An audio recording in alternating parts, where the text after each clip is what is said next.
रे? बाबू चुप रहो मत रो। उ का करेला रे? सफाई कर्मी में हो, नारी साफ करेला। आए उ सार मिलल तो के नरिया नूरा साफ करे वाला है।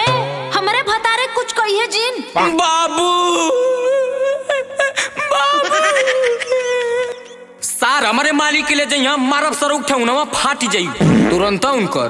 फिर कुत्ता गरियावत हो, गरियाव जिन रे। इनकी महतारी के ना गरियाई। अरे तो गला 2024 में करब सगाई, 2024 में करब सगाई।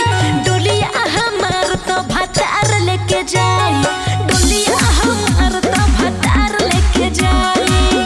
अरे कुतिया तोरे मोरे बीच के हुआ तो समझ बजा दे। 2024 में करब सोखाई, 2024 में करब सोखाई।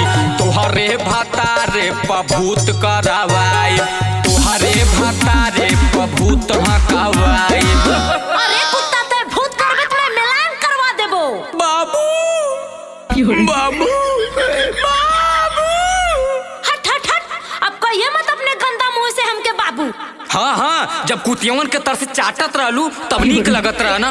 बेवफा कहीं की बीत गइल कुत्ता या बाबू रे समैया। हरे करे मोरे राजा निक नोट के कमैया।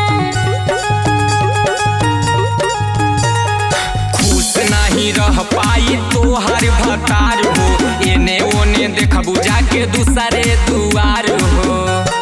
करिहे ना झमेल तोके देतानी बताई, करिहे ना झमेल तोके देतानी बताई। तोहरे भतारे पभूत चपावाइब, तोहरे भतारे पभूत हकवाइब। हट हट हट, अब हवा आवे दे। कहाँ से रे बाबू? बाबू मैं तो गिर गया तेरे प्यार में। बाबू सदिया कटवा देना ए बाबू। अब तोर बापू आ जाइए ना तब ही बियाह ना कटी। अरे तोरी माँ का बाप पे देबी तो मारब जोन चाटे दतवा चियार देबी बाबू। अगर रुपया कमाइले होते ना तो ऐसा दिन ना आवत तोर।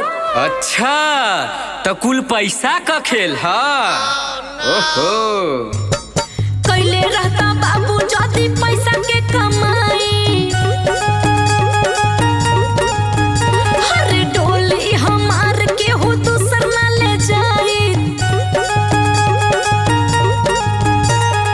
इतना कमाई बरसी रुपया के पानी, सुनी का तवरुआ नमवा फाट जइबू रानी।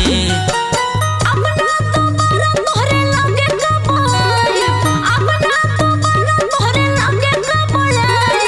तोहरे भतारे पभूत चपावाई, तोहरे भतारे पभूत हकवाई। जा तू रोड हुए रहबा बाबू।